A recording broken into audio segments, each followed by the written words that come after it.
Gridiron Grinder! Hut hut hike! All right, we are rolling. It is Wednesday night, Gridiron Grinder time. I'm Ryan. With me, as always, is my buddy James. Just a couple of dudes hanging out, talking about what's going on in the NFL each week. This is episode 130 of Gridiron Grinder. And for tonight, we're going to kick things off with Name That Stadium. Then we're going to hit our news from this past week, which is a little bit of a short week since we did the last show on Friday. After that, we're going to give you guys our conference championship game picks. And last but not least, we'll close things off with our question of the week. And so, with all that being said, how's it going tonight, James? It's going good. How's it going with you? Pretty good, man. Pretty good. As I was telling you before the show, I'm dealing with a little bit of back pain. We got hit with some good snow here today. And so, got the fun of going out doing the shoveling, man. Yeah. Glad I don't have to deal with that shit. Yeah.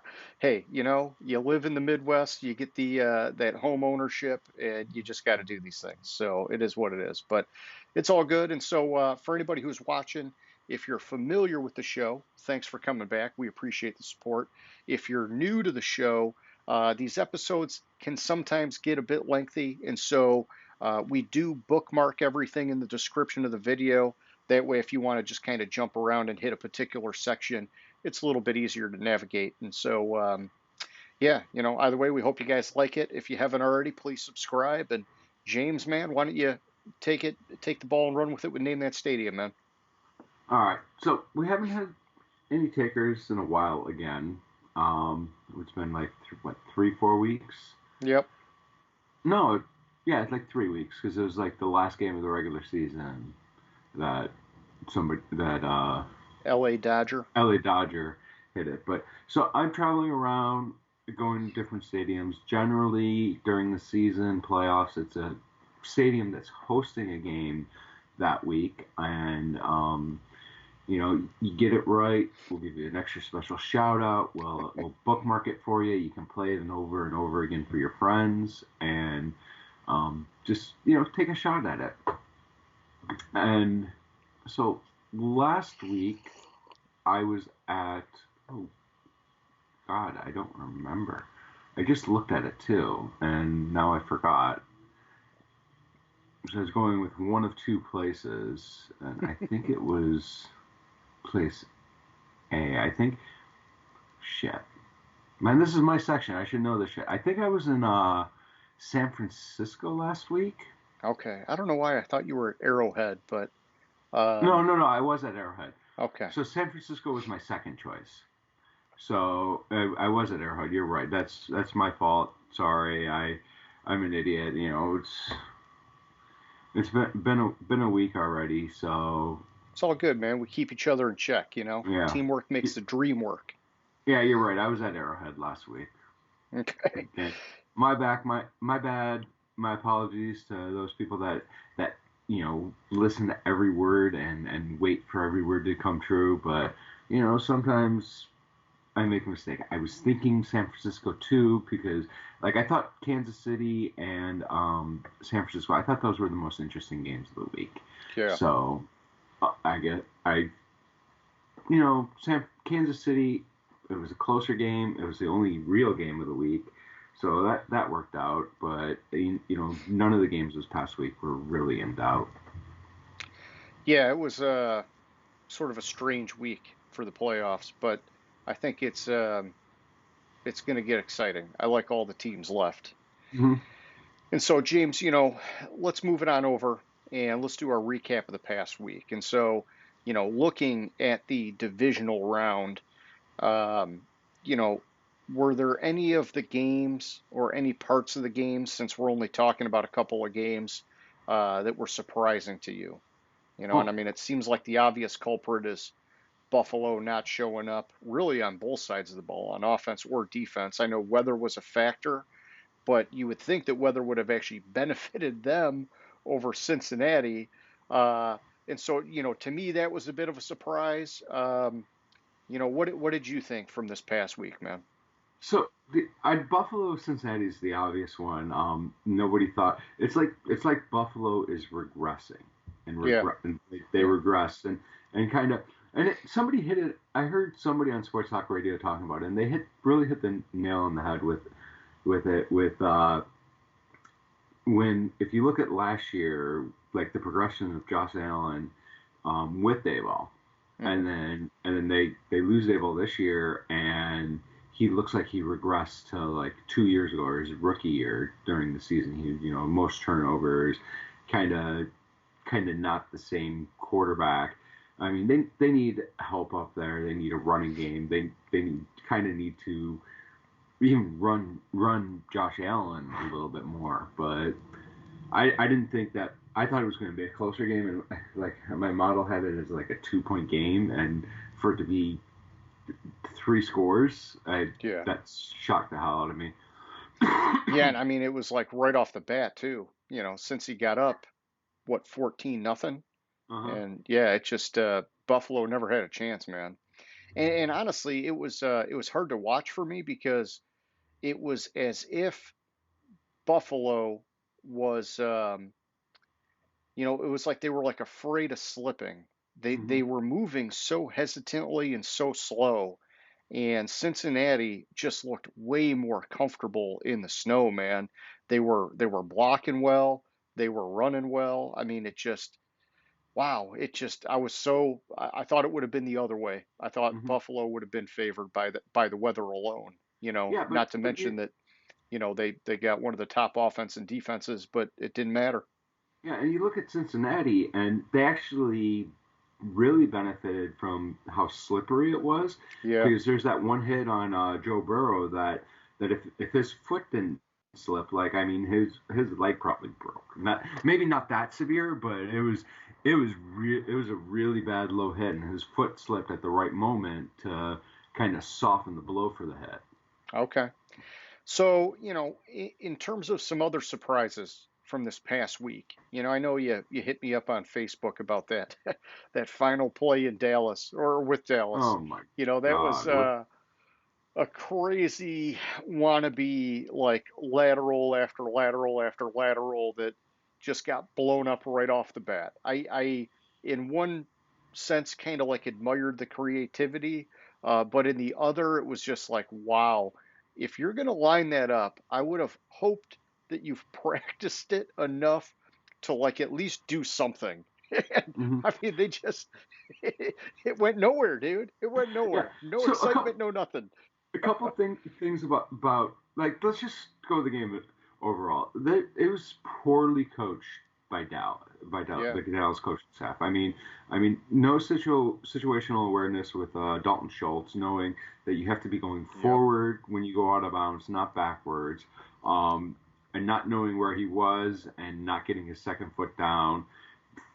And then that last play, I don't know what the fuck they were doing.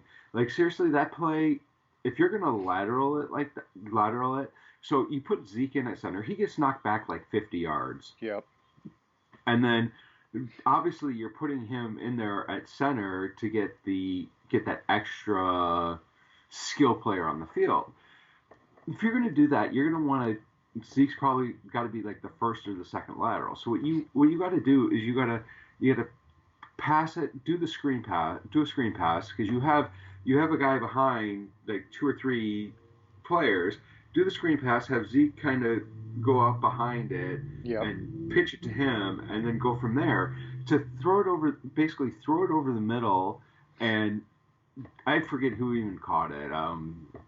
Yeah, the dude just got blown up right away. Yeah, he just got lit up, and it went nowhere. And the best thing I saw, the best tweet I saw about it was like it was about Kellen Moore, and so Kellen Moore going into the game, head coaching candidate. After seeing that last play, nah, fuck you, stay there. Oh, I like Kellen Moore, but it's tough. It's like you've been saying it for a while that they have a Dak Prescott problem, Hmm. and he had the two picks in that game. And like since that game, I've heard people ripping him apart. And one guy, which always bothers me when people compare somebody to Cousins or whatever. Somebody was like, "Hey, you got to put him in that same bucket as Cousins." Good statistically, but he's not winning them playoff games, and that's a problem. And it's like I get all that, but I think Cousins and Dak are different players. Hmm. But it just, it's like, yeah, I mean, hey, we talked about it earlier in the year. They put Cooper Rush in when Dak got hurt, played together as a team way better than they have with Dak back on the field. It's like they're putting too much emphasis on him. And I know Tony Pollard got hurt in that game and, Hmm. some of the way it worked out, but this is going back to earlier in the year where they've been doing this, and it seems like it's putting more strain on the team and it's limiting them than they could be better well-rounded. The Tony Pollard injury, that I mean, yeah, that hurt them a little bit, but I mean, Dak. You look at Dak; he's anywhere from the eighth best to the 16th best quarterback in the league, any given week. And some weeks you see some games and they're phenomenal, like not this past week, but the week before against Tampa Bay. But that was a subpar team that he was Yeah, playing, yeah. and he steps up and plays San Francisco, one of the best defenses in the league, and he looks like the 16th best. And you're that can Not he's even.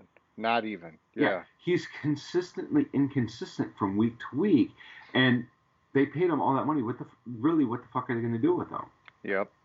Well, hopefully they're going to reinforce that offensive line Hmm. and get him maybe another weapon at wide receiver and continue playing great defense because I mean that team does have a lot of talent and it was a bummer to see it end the way it did, but I'm not a big Dallas fan, so it didn't bum me out that much. Yeah, and they got to.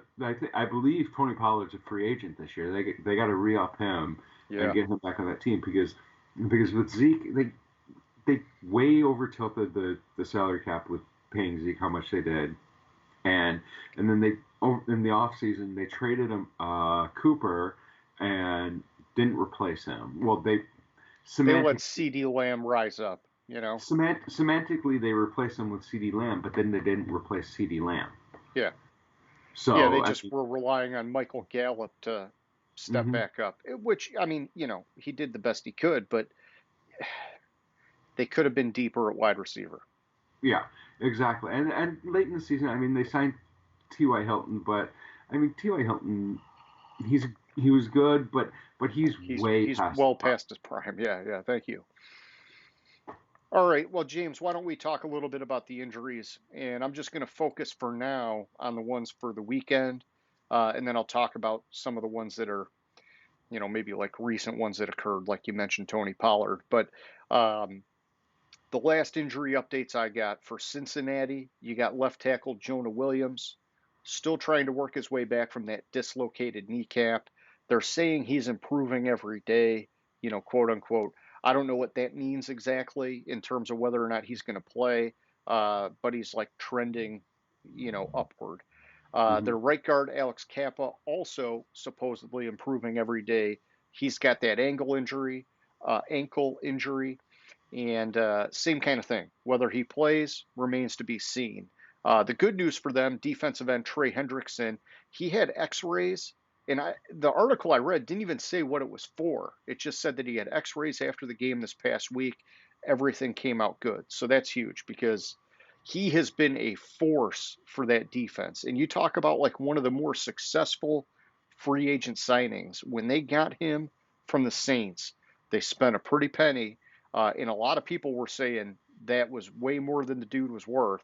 I think he's earned every little bit of it so far in his couple of years with Cincinnati. Hmm. Moving on over to Kansas City, the big story there is Patrick Mahomes. He's dealing with that high ankle sprain. He's saying he's going to play. I saw he did practice today, but I mean, take it all with a grain of salt because these high ankle sprains are typically very serious and very Hmm. hard to get on the field and perform at that right kind of level. And so that could be a big factor for this game. Then Yeah, James for but you got to remember with Mahomes 2 years ago. Was it 2 years ago when he? I can't remember if it was the Super Bowl they won or the Super Bowl they lost. He was injured going into the game, and or not, yeah, he was injured going into the game or injured his ankle in the championship round, and they still won. And then he played, and he still played fine. So I'm not as worried about an ankle injury with Mahomes.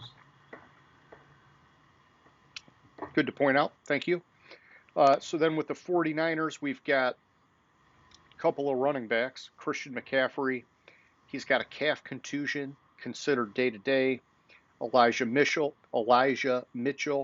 has a groin injury, also considered day-to-day.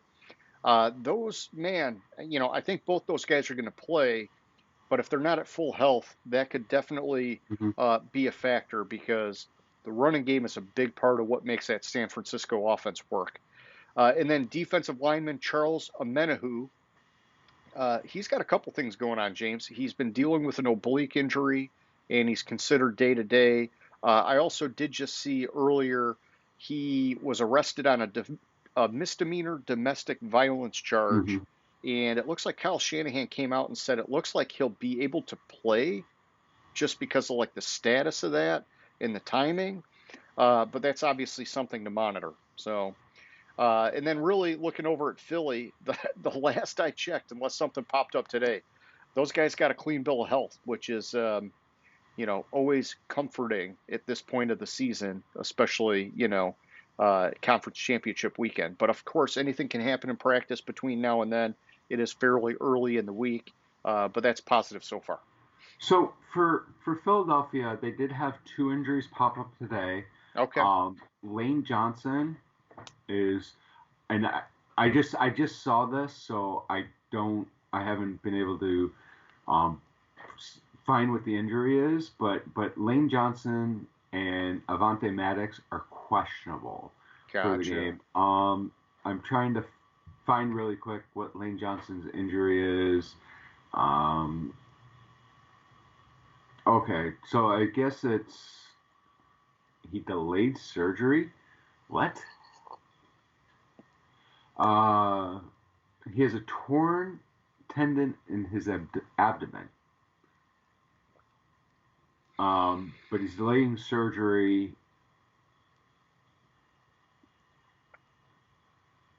Well, that's okay. So it's an old injury. It was like 2 weeks ago or 3 weeks ago. It popped up. 4 weeks or whatever.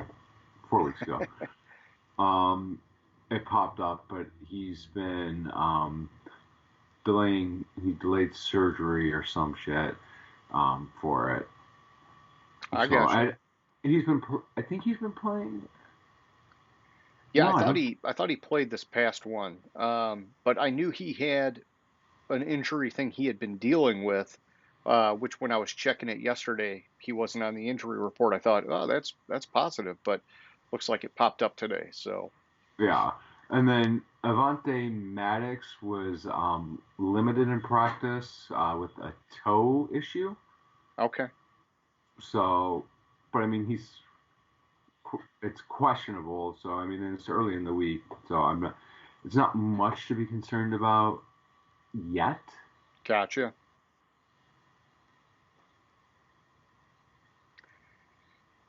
All right. Wait, Debo's questionable? I saw something that they arrested him today, but I didn't see he was questionable. Ankle. Okay. He limited today, and he's questionable for the game with an ankle injury. Yeah, that's not good, man. That's not good. Yeah, and he helped beef up their running game last week. I mean, he's multifaceted. All right, so while you're doing a little deeper digging there, man, let's get people updated on coaching changes and news from this past week.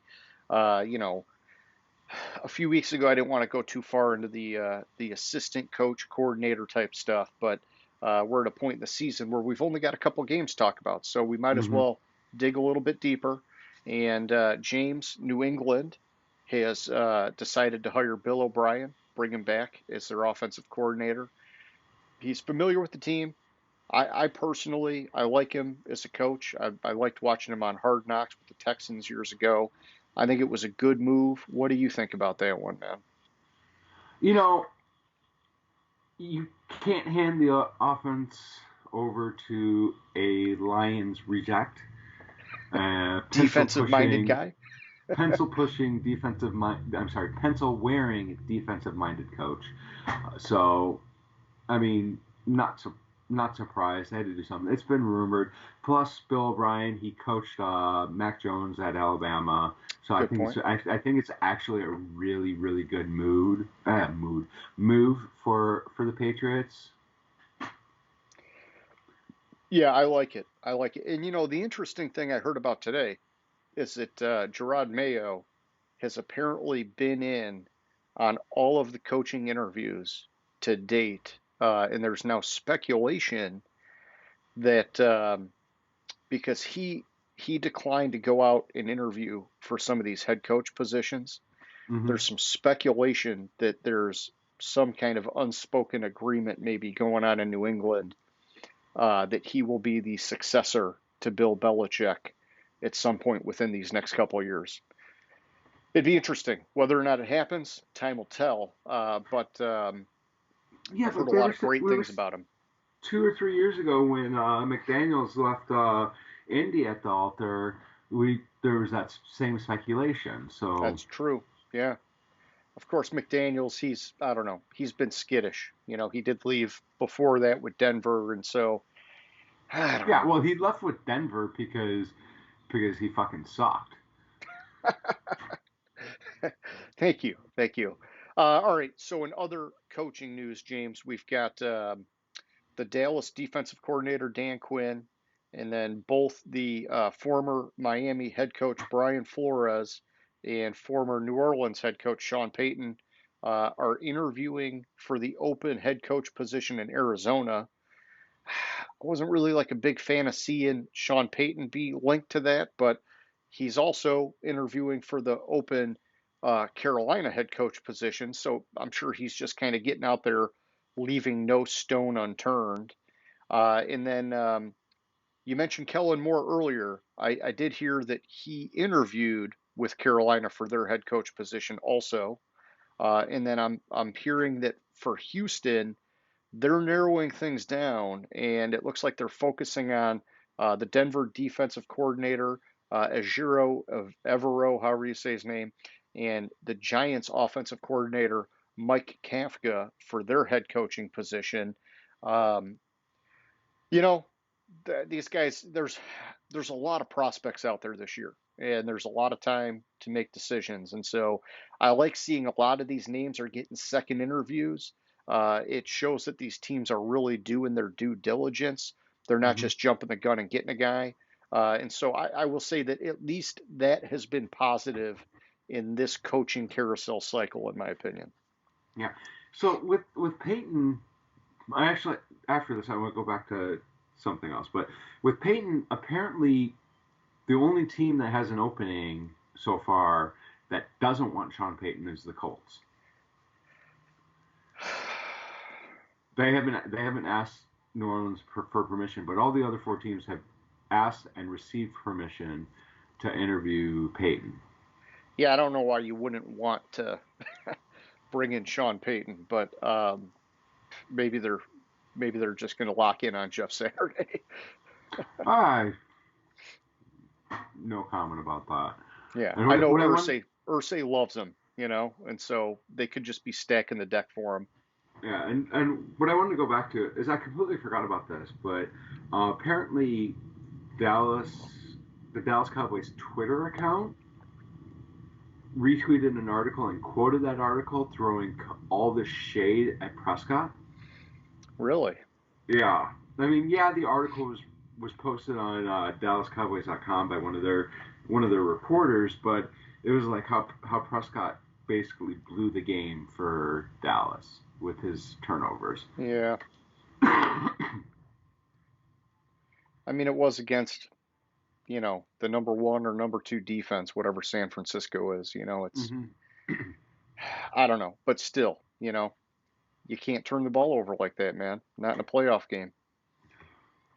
All right, so James, moving on here in other news, we talked about the Tony Pollard broken leg injury. They're saying he's going to be out for approximately 3 months, which that Mm-hmm. sucks for him, man, because yeah, if this is his free agency run, It's a bad time to get hurt like that. But Buffalo, Josh Allen, he's got this lingering elbow injury that Mm-hmm. he's saying he played through all year and it's been bothering him. Maybe it's got something to do with the picks and whatever, I don't know. But he is opting to let it rest instead of having the surgery on it. Um, that's fine. It's his choice. I'll tell you, I personally dealt with an elbow thing a number of years ago, and I had two different doctors telling me two different things. One said, get the surgery. The other said, don't even think about it. Your arm will be dead when you're 70. And so it's tricky. I think it looked like he was still slinging it pretty good for having Mm-hmm. the injury. But if that's maybe what was contributing to the picks, see, to me, I kind of thought it was more decision making than necessarily his accuracy. But it's just something to keep an eye on. So, Yeah, and like he did say something it the injury, because of the injury, he kind of changed his mechanics. It all sounds like a fucking okay. excuse to me, but right after the injury, like the first like 3 weeks, you could tell that, and I think I even mentioned it, that there might be something more to this elbow injury, Okay. and then it felt like it went away, and then now it's coming back. It's like, just stop crying. Yeah, I gotcha. Yeah. All right, so then James, the last thing I got news-wise is just that, this goes to like some of the puff piece stuff, but good to talk about is the Giants are making comments about re-signing both Daniel Jones and Saquon Barkley. These guys contributed largely to their success this year. I personally think it was a bit flukish for Mm-hmm. both of them. And we saw plenty of examples, especially with Saquon, where he just totally disappeared in games. I think they could do better, but it's a tricky situation. When you have this kind of success, I think there's pressure to commit to these guys and see if you can run it back. What are your thoughts on that, man? Should they re-sign Daniel Jones? Fuck no. Should they re-sign Saquon? Maybe, Okay. Well, because yeah, I his mean, but his you never pay running backs, man. I you mean, we've never kind you of never learned that. exactly, you never pay running backs. He is injury prone, but when he's healthy and he's effective, he can he can dominate a game, and he takes that team to new heights. But But is so that he, is that worth it if you don't have a quarterback? yeah, and I don't know. My concern, and I'm not calling out the guy's character. It's awfully suspicious, inconvenient, in my opinion, that he had a great rookie year and he had a great contract year, and there was Mm-hmm. almost nothing but disappointment in between. That just, I don't know, dude. That would make me feel very uncomfortable signing him to a massive deal. It would have to be a team friendly deal, and I don't know if that's, I think Saquon, the name brand alone, he's going to be wanting more, and so Mm-hmm. time will tell, I guess. But yeah, I Yeah. think if they could get him for something reasonable, yeah, do it. But if he wants to be one of the higher paid running backs in the league, you got to cut bait, man. Yeah, I completely agree with you. All right, man. News wise, short week. What else did you see going on here that you want to hit on? So this morning, the NFL AP Awards finalists were announced. I just run them down real quick. If you want to chime in on any of them, let me know. There's 5 finalists for MVP. All the rest have 3. Okay. So for MVP, the finalists are Josh Allen, Joe Burrow, Jalen Hurts, Justin Jefferson, Patrick Mahomes. Okay. Offensive Player of the Year, Jalen Hurts, Justin Jefferson, Mahomes. Defensive Player of the Year, Nick Bosa, Chris Jones, Micah Parsons. Comeback Player of the Year, Saquon, Christian McCaffrey, Geno Smith. Coach of the Year, Daval Peterson, Shanahan. Offensive Rookie of the Year, Brock Purdy, Kenneth Walker III, and Garrett Wilson. Defensive Rookie of the Year, Sauce Gardner, Aiden Hutchinson, Tariq Woolen. Assistant Coach of the Year, Ben Johnson, D'Amico Ryans, and Shane Steichen. Okay. Shane Steichen's the offensive coordinator for the Eagles, for those that don't know. Any of them? Any surprises? Any of them you want to touch on a little bit? Oh man, honestly, so I didn't I saw that that's probably the same article you're referencing. I saw that pop up. Didn't go through it, but with you reading off the names for each category, um, just off the top of my head, it sounds pretty legit that they got the list right. Like Mm-hmm. none of those names are really standing out to me as, I don't get that. And then I think it's like when you look at, because you started with MVP and then you went to the Offensive Player of the Year. It's like more than likely MVP is going to be quarterback. Mm-hmm. And, with the way Burrow went on this tear to finish the year, uh, I don't know. Like I like that aspect of it. They Yeah. started the year rough, and then they just like did not freaking lose. The alternative to that, in my opinion, is Jalen Hurts because of he got Philly to get that number one seed in the NFC, and a phenomenal year for him, both through the air and on the ground. I could see it either way with them. I'd be happy. With with the offensive player of the year, it just seems like Justin Jefferson's going to get that one, man. He had a Mm-hmm. crazy season at wide receiver, and it gives him an opportunity to sort of diversify from just quarterbacks. But I don't think he had a big enough year for him to win MVP. Mm-hmm. Um, the defensive player of the year, you were talking about Bosa, and who were the other guys there? Bosa, Chris Jones, Micah Parsons. Yeah, so Chris Jones had like really like a resurgence with Kansas City this year when they moved him back to his like normal position. But Bosa stayed healthy all year and kicked butt all year. Mm-hmm. Um, with Micah Parsons, my concern there is that it got quiet for him for a chunk of the season, and you know, I think I think I think that one's between Bosa and Jones. I don't think Yeah. Parsons really should be even in that. So for those three, I was surprised that Jefferson got MVP love. Um, Although this year they they changed the voting in previous years for all these categories. The writers had to could only vote for one person, and now they can give a list, and it's a weighted average, like five for one, and I Yeah. think they get five for MVP and three for um, the other awards. With I agree with you though for MVP though. I think actually that's got to be Hurts because you look at Philly when Hurts wasn't there, That's and true. Yeah. you look at Philly when Hurts wasn't there, and I think that gives him that award. I think Jefferson for Offensive Player of the Year. For Defensive Player of the Year, I think Nick Bosa is far and ahead, far above the other two. It's just on sacks alone, Bosa had 18 and a half, Jones had 15 and a half, and Parsons had 14 and a half. Yeah. Um, and then, Comeback Player of the Year, I think that's got to be Geno Smith. Yeah, Oh, Saquon came back from an injury, but yeah. Gino wasn't, he was battling with Drew Lock uh-huh. going right up to week one. Well, That's a slam dunk, man. going into the season, it was evident that Seattle wanted Drew Lock to be the starting quarterback, and then he got COVID and missed like a week or two, and it became Smith's job for week one, and he just ran with it.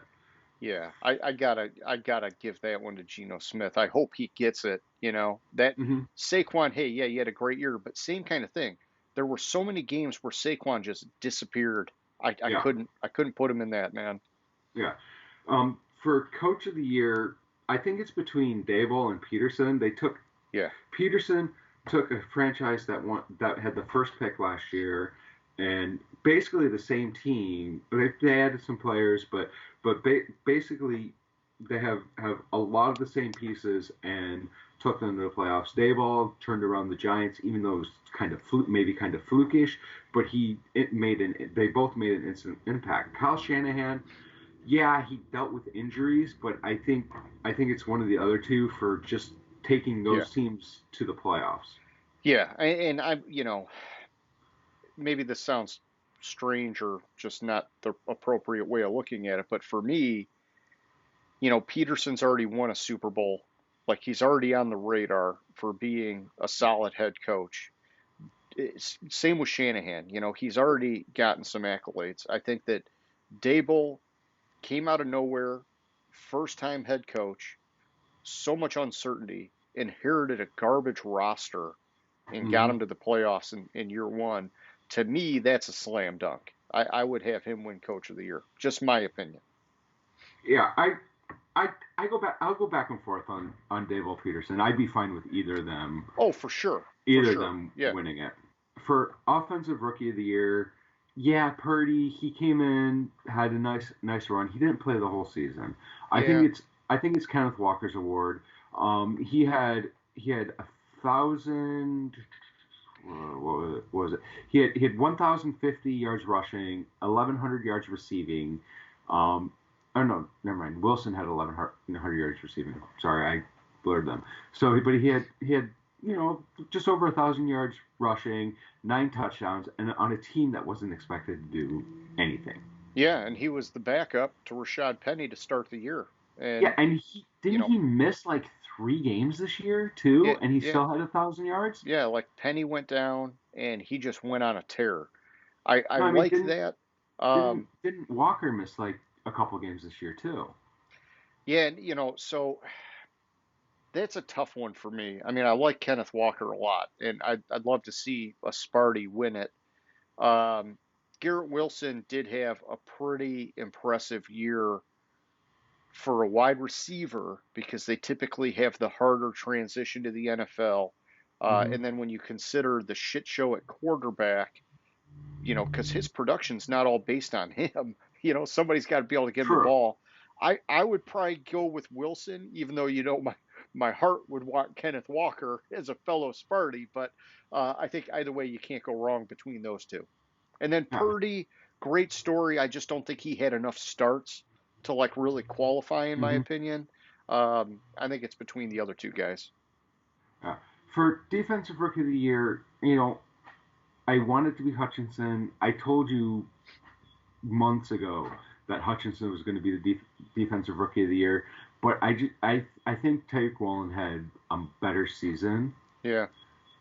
Um, Well, and and then then Sauce Gardner, man, I mean, yeah, I've read countless articles that said if he was anything other than a defensive back, it'd be a guarantee that he would have won this award. But, I will say Hutchinson, he did get better as the year went on, and I do like that. And it's encouraging for, what's going to happen in the future. Um, Tariq Woolen was a later round pick, man. And so, hmm, that's one where, to me, maybe that's not the best logic, but to me, it's like it makes what he did that much more impressive. yeah. And so, I'd be fine with any of those three guys. Yeah. And then, I mean, for assistant coach of the year, I'd be fine with any of them. I'd like to see it, Ben Johnson win it, but I mean, D'Amico Ryan's the 49ers had a phenomenal year, but they Yeah, had a lot. They had a lot of talent. yeah, Ben Johnson, I mean, took Jared Goff, and Jared Goff had the best year of his career yep. this year with Ben Johnson. And Steichen, the offensive coordinator for the Eagles, I mean, I think I think he's the outlier. I think it's between Ryans and But Johnson. how much of that in Philly is Sirianni? That's my Exactly. concern there. I think Exactly. with Ben Johnson, that's his show. With D'Amico Ryans, that's his show. And I would probably go with Ryans over Ben Johnson, maybe in part because I'm a little Hmm. bit biased about Ben Johnson being a Lions fan, but also because I admire those defensive guys that can figure out how to get it done. And Yeah. so, but I could see, honestly, I could see you making the argument for Ben Johnson because when you look at San Francisco and you say, okay, you can make the case that D'Amico Ryans had more to work with Hmm. than Ben Johnson had on offense. And so I'd be fine either way between the two of those guys. Yeah. And so the points, I was right about the number on the list. They had 5 for MVP and 3 for the other awards. But for MVP, first place was worth 10 points. Second, 5, and then 3, 2, 1 through fifth. And then for the other awards, it was 5 points for first place, 3 for second, 1 for third. Okay.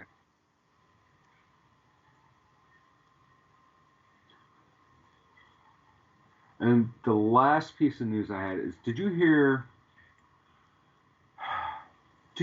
Tom Brady, what Tom Brady said?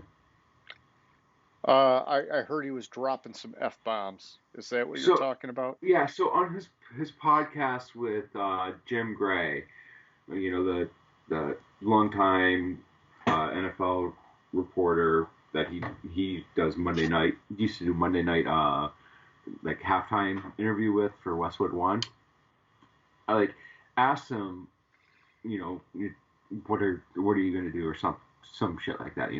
What does the future hold for you?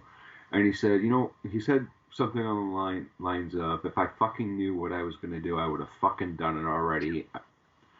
I was like, whoa, touched Struck a the nerve, nerve, huh? Struck a struck a nerve. nerve. But I thought that was interesting for a little side note, is like, I guess he doesn't really know what he's gonna do. Yeah, yeah. Uncertainty, uncertainty. Well, he needs. I mean, we talked about it last week. He needs like a just solid situation Mm-hmm. for him to come back. A solid offensive line, some solid weapons, and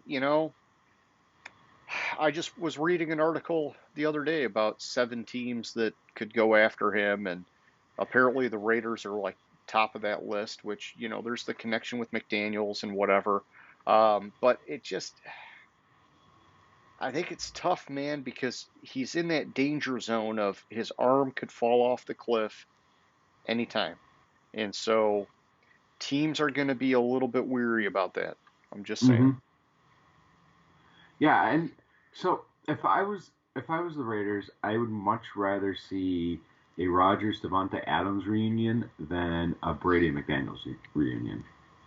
Yeah, I mean, you'll get the Rodgers drama, but maybe he'll be happy for a year or two with Devontae Adams. So, Yeah, so it's just a lot of it's a little annoying. Like, every year we have to go through the same shit with these two quarterbacks. Brady should just fucking retire and get it over with. The yeah, end. yeah, for sure. Yeah. All right, man, you good on the news? Yeah, that was the last piece.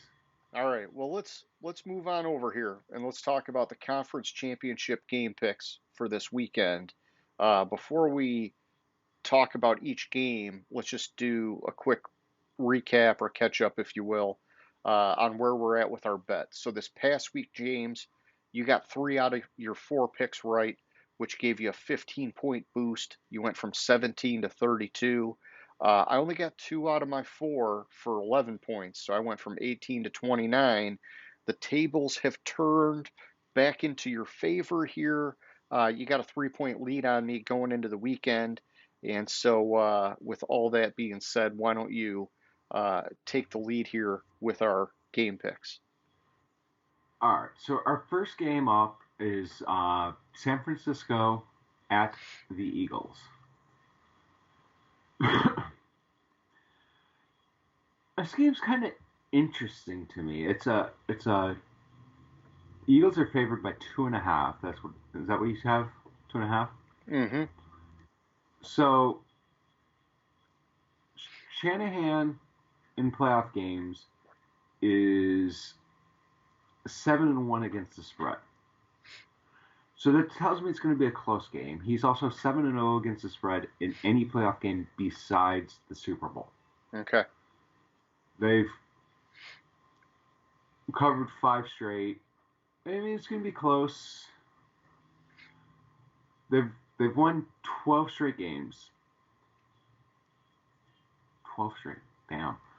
I know. It's impressive. So the other interesting thing, as a home favorite, Jalen Hurts is 7-0 against the spread. Okay. And as a single-digit home favorite, sorry.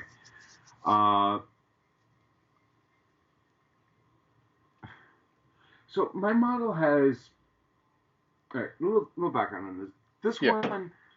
This one, I don't like what my model picked. Going into it all season long, I've been saying that I think San Francisco would beat Philadelphia at Philadelphia. I think the 49ers are the team that could do it.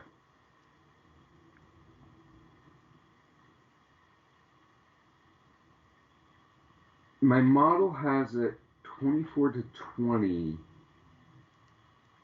Philadelphia. Okay. But this stat might change that.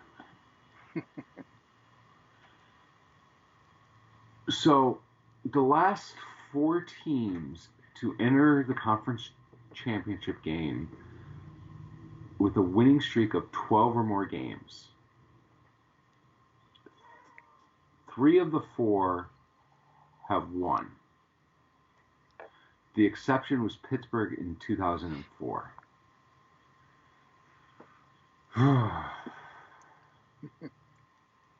I told you, even when I sent this to you, I told you I didn't like this. Yeah, it's a tough one, man.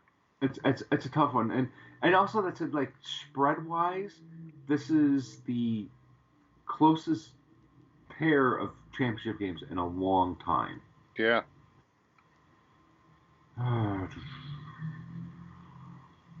Well, you want me to give you my notes while you think about it? Yeah, Okay. Yeah, take your time here, man. So James, yeah, you mentioned the spread's at 2.5 for Philly. My model has Philly by 2, so it's pretty close to the spread. Looking at the heat map, I'm showing that Philly should be more dynamic at quarterback, given how well Hurts makes plays with his legs. Brock Purdy's been great. I just think Hurts is at a different level. If healthy, which is a concern, we talked about the injuries. I think San Francisco has the advantage at running back.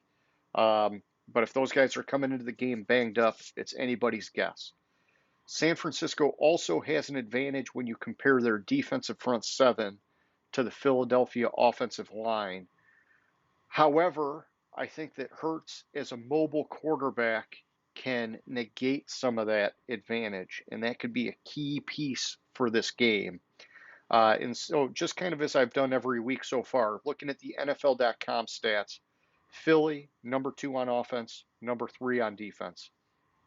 San Francisco, number 5 on offense, number 2 on defense. This is like, these are the matchups you want to see. This is like an elite matchup. And then when you break down the offensive side of the ball, Philly's number 9 in the pass, number 5 in the run, pretty well balanced.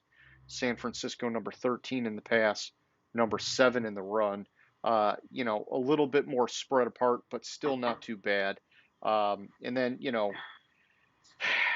it's a Kyle Shanahan offense, and so whatever way they're going to get it, he's so creative. He's going to find a way to make it work.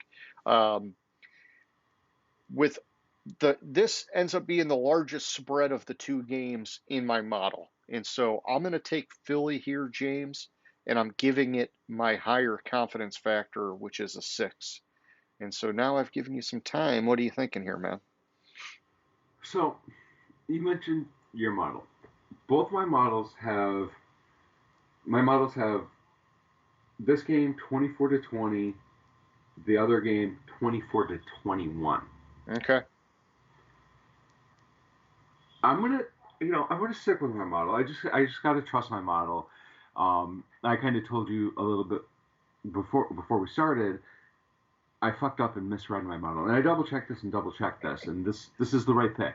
But so last week when I picked Jacksonville, I misread my model, and it actually had the exact final score of 27-20 Kansas City. I was dyslexic or something, I don't know, and read Jacksonville 27-20. So anyways, I'm gonna just trust my model. I'm gonna go with Philadelphia. It's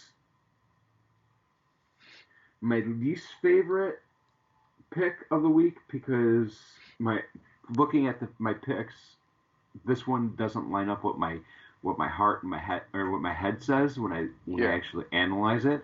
So I'm going to give this a 5 points. Okay. Next up, we have the Cincinnati Bengals at the Chiefs. So this is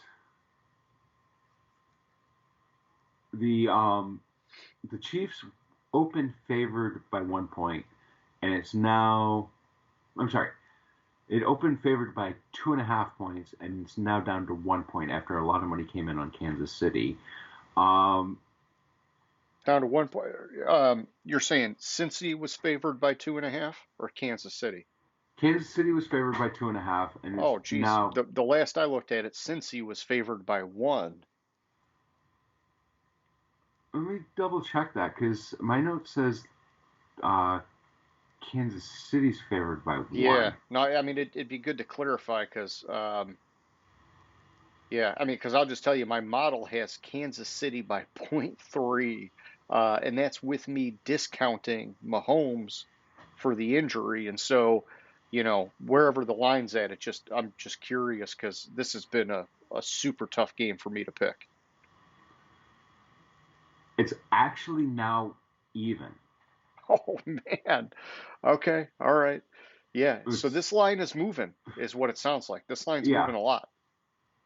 So this note doesn't matter at the current spread because Joe Burrow has covered 9 straight games as an underdog, including going 5-0 against the spread in the playoffs, and the only way at 1 point for him to cover is to win.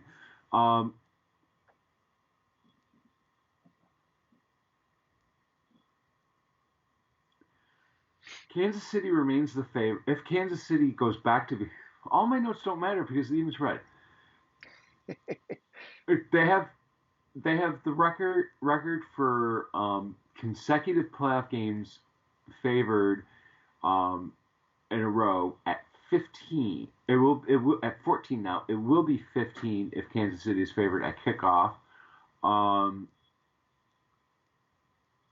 And it would be 13 for Mahomes, and that would be twice as long as any other QB to start their career in the Super Bowl era.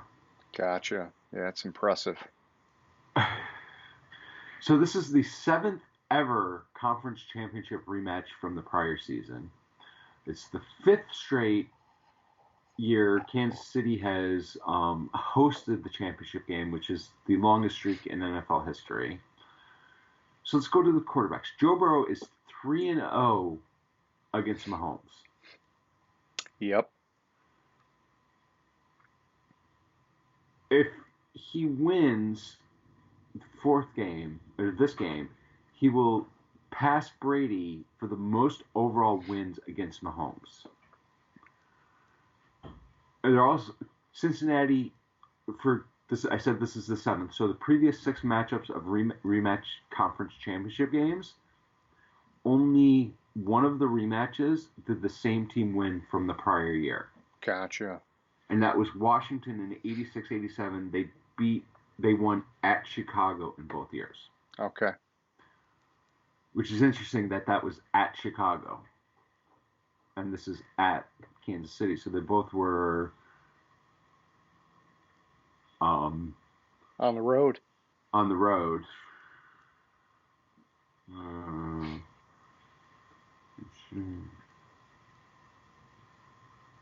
It's the first time that a team has been a home underdog.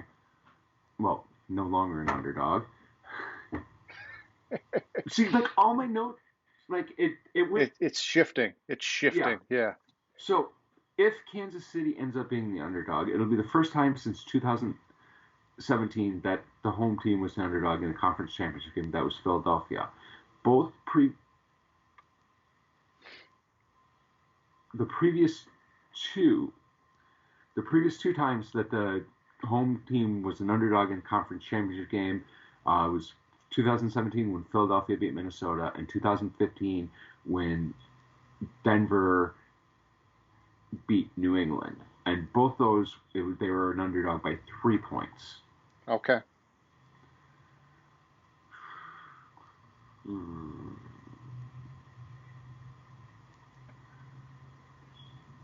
Like, half my notes don't fucking mean anything anymore. Because All right. Let me give you my notes while you call an audible or whatever you got to do over there, James. So yeah, I mean, hey, when I did mine, Cincy was -1. That's obviously even now. My model has Kansas City by point 0.3. Like I said, that's with me discounting Mahomes for the ankle injury. Looking at the heat map, theoretically, Cincinnati should have an advantage at running back, except that their offensive line's doing them no favors. That hasn't really been a factor for Joe Burrow in terms of his protection, um, but it has slowed down Mixon and P. Ryan to some degree. Last week they ran great, but weather was a factor. Hard to kind of gauge how that fits in the overall picture of things. The Kansas City defensive front seven should be able to get pressure on Burrow, although I don't have faith in it because a lot of teams all year should have been getting pressure on Burrow, and they haven't been able to expose that weak offensive line. And so um, I do think that if Burrow has time to throw, and it's more than just these short dink and dunk passes, he'll be able to expose the Kansas City defensive backfield. That looks favorable on the heat map for Cincinnati. Aside from that, we know the big concern is Mahomes and the injury, the ankle injury. The NFL.com stats are showing Kansas City is the number 1 offense and the number 12 defense. Cincinnati's the number 12, I'm sorry, the number 15 offense, the number 7 defense. So they're kind of flipped in terms of where their strength is at, but you could never put anything past Burrow. Breaking down the offensive side of the ball, Kansas City number 1 in the pass, number 20 in the rush. Cincinnati's number 7 in the pass and number 29 in the rush. And so both these teams very heavy on the passing game, not so much on the running game. And so James, when I look at it all added up, I mean, you could flip a coin in this game. It would be so hard to predict. I am gonna give my pick to not Cincinnati. Sorry, I'm gonna give Kansas City my pick here, and I'm going with my confidence factor of 5. Okay. So I'm just going to go forward with my notes. Yeah, Because who knows where the line's going to be. maybe they'll realign by the time it's game time. So this is the first time in the last 45 seasons that this late in the season, the Super Bowl favorite has had odds longer than plus 200, with the Chiefs at being plus 260. So Joe Burrow is 3-0 against Patrick Mahomes. All 3 games, he was an underdog. Kansas City is 0-4 against the spread with more than 6 days of rest this season. They're 2-11 against the spread in conference games this season. Okay. This will be the second time in the Super Bowl era that a team, if Cincinnati ends up being the favorite, it'll be the second time in the Super Bowl era that a team was a favorite during the regular season and an underdog against the same team in the playoffs. The other time that happened was the wild card round this year with Dallas, Tampa Bay. Because Dallas was a favorite in the playoffs and an underdog in week 1.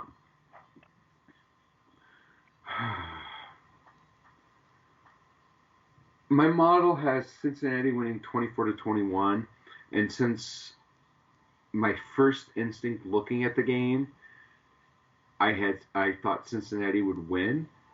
I'm going to stick with my model, Cincinnati, and give it a 6 point. Give it 6 Confidence factor. Yeah, you're going big on it. Thank you. I got you. Yeah. I mean, that's just the terminology I'm sticking with. Yeah, I was drawing a blank on the right word, but I can't believe that spread's an even now. Yeah, and so, hey, I mean, with you being up by 3 going into this, we're both picking Philly, but then we've got a difference at Cincinnati versus Kansas City. It makes it interesting. You can almost wipe the Philly, and then you could say if Kansas City wins, I'll be up I guess technically by 6 because I'd be picking up one from Philly. And so I think either way, um, I mean, I guess let's just see. So if we go the other way, let's just say it's Cincinnati, you'll get 11, so you go up to 43. I'll get 6, so I go up to 35. Yeah. So, if Cincy wins, that's it. I'm out of our playoff hunt, you know. But if not, it goes down to the Super Bowl pick. So since we've been talking today, the line went. It went at, depending on which sports book. Caesars has it at a pick 'em. Most other sports book has Cincinnati favored by 1. Just glancing at them, and WinBet Sportsbook also has it as even. But like the line movement is interesting. Just looking at it, like just taking points. Let's take DraftKings for instance. Yeah. It opened up at Kansas City -1.5. Then an hour later, I'm sorry, 2 hours. Yeah, an hour and 5 minutes later. I know. It went to one like an hour later, and then 10 minutes after that, it went to 1.5, then down to 1, and then within Monday at 4:30 p.m. they were underdog by 1, and then at 6:55 p.m. they were favored by 1, and then at 7 p.m. they were underdog by 1, and then 2 a.m. on Tuesday they were underdog by 2. Then 2.5, then 1.5, 1.5, 1, 1. Yeah. Yeah. And it's pretty much the same for all the other sports books. Like, I think the highest was they were favored by 1.5 and underdog by 2.5. I got you, man. Yeah, it's a tight matchup here. So I was just looking at it. It should be a good game. Oh yeah, I'm excited for all these games, and well, both these games, not all these games. And honestly, James, I'm going to be happy with the Super Bowl, no matter who Hmm. wins. I think, of course, I say that I'm crossing fingers and I'm knocking on wood here because, like let's just say hypothetically, uh, a key guy on one of the teams going to the Super Bowl gets hurt at the end of one of these games. Well, that could maybe taint the Super Bowl a little bit, but I would like any of these 4 teams in the Super Bowl. I'm enjoying where we're at right now in the playoffs. Oh yeah, um I agree with you. Like, barring a key guy getting hurt, it should be the Super Bowl should be a great matchup. Yeah. Oh wow. What are you seeing, man? 75% of the bets, 68% of the money is on Cincinnati. I think I think Cincinnati has the narrative, dude, and their defense has been playing phenomenal. Burrow in that Buffalo game showed like some insane veteran savvy, the way that he was getting the defense to move with his eyes and taking advantage of the weather. Um, and then obviously with Mahomes with that ankle, I think the narrative is all over Cincinnati, which makes it so hard for me to pick Kansas City. But I'm going to stick with my model, man. We got to have a little bit of action, right? So, Yeah, that's just crazy. all right, man. Well, why don't we move it on over? Let's do our question of the week. You good? I'm good. All right. So for this week, I figured we'd do something maybe a little bit lighter, a little bit more personal. And so I want to know, James, out of the remaining 4 teams, who is your favorite coach? And it can be an assistant coach if you want. Who's your favorite offensive player? And who's your favorite defensive player? I didn't even think about special teams, but you can throw that in there if you want. And while you're thinking about it, I'll tell you my favorite coach, probably no surprise to you, Kyle Shanahan. I talk about the guy all the time, how much I like him. I would say Nick Sirianni is starting to grow on me. He was doing a little bit of trash talking last week. That kind of stuff I'm not a big fan of, but I remember watching Sirianni in his early press conferences with Philly. He was like talking a million miles a minute, scatterbrain. You look at him now and you're He like, played fuck. fucking rock, paper, scissors with draft picks to gauge how competitive they are. Yeah, I think I think he's come a long way, all right? But I still give my favorite coach out of these four to Shanahan. When I look at the offensive player, I could have gone in a lot of different directions, but I'm going with fullback Kyle Juszczyk from the 49ers. You know me, James. I played football back in the day. The dude's a part of a dying breed, plus he's a Harvard grad. And honestly, he's like a very dynamic fullback. I love that. And then at defense, I'm going with Logan Wilson, the linebacker for Cincinnati. The dude was a third round pick.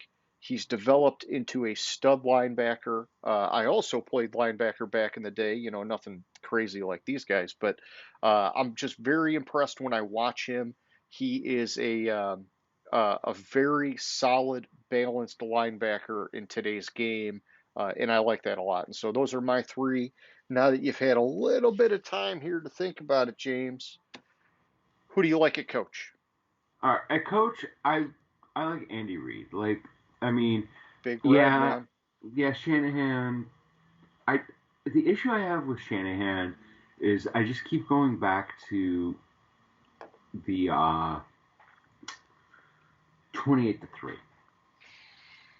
and yeah, it's a long time ago. He was only the offensive coordinator, but I just kind of go back to that. Andy Reid just seems, yeah, you could say Shanahan's getting it kind of done no matter where he goes, but Andy Reid has taken two franchises and turned them around for a long time. Now, I mean, could you argue that Shanahan is maybe a little bit of a younger version of Andy Reid? Because Andy Reid never won the big one in Philly, despite all those wins. And then even in Kansas City, it wasn't until Mahomes showed up that he finally got over that hump. And so a lot of people kept saying, great coach, but he's never going to be good enough to do it.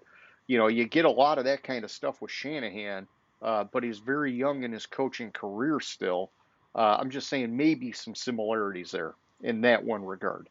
I I'll give you that, but I think I Shanahan kind of has to do more Okay. for me. All right. Who do you like on offense, man? I could do the cop out and say Kyle Juszczyk, but I'm not going to. No, you gotta. I mean, well, hey, if you like him, go with him. I'm just, there's a lot of options, man. Hurts, Burrow, frickin' Debo, Jamar Chase. I mean, McCaffrey, dude. I almost went George Kittle. I love that guy, man. Yeah. He's a frickin' beast. There's just so many good offensive players to pick from. I don't think you can go wrong, man. So I think You could pick with an like offensive lineman, James. you go if I go quarterback, I think it would be Burrow because I think he's the best quarterback. Yeah, you could Sure. say Mahomes is. You could argue Mahomes is, but I think Burrow is. Um, really like the talent that Ayuk has. I really like the talent that Jamar Chase has. Uh,